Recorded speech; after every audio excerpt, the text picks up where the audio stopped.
বন্ধুরা সবাই কেমন আছেন?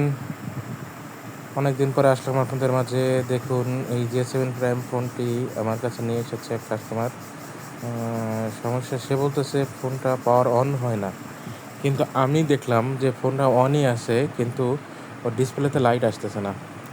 যার কারণে আমি আস্তে আস্তে করে ফোনটা খুলে ফেলি। আমি আগেই খুলে নিয়েছিলাম যদিও, আপনাদের সুবিধার্থে একটু দেখানোর জন্য আবার লাগিয়ে নিয়েছি। দেখতে থাকুন আমি কীভাবে সমাধানটি করতে থাকি। এখন আমি এটা খুলে নিব। খোলা হয়ে গেলে এই দেখুন, সম্ভবত এটি ওয়াটার ড্যামেজ। এই ফোনটি দেখুন, ওর সাইডের যে একটা 1 নাম্বার পিনটা, ওটা অনেকটা তুতে পড়ে ডিসকানেক্ট হয়ে গেছে। আমি এটা এখন রিপেয়ার করে দিয়েছি, ইনশাল্লাহ এখন ঠিক হয়ে যাবে। ফোনটা অনেক দিন ঘরে পড়ে থাকায় ফোনটা সম্ভবত চার্জ নেই। আমার কাছে 2-3 দিন পড়েছিল। একটু দেখি, অন করার চেষ্টা করি।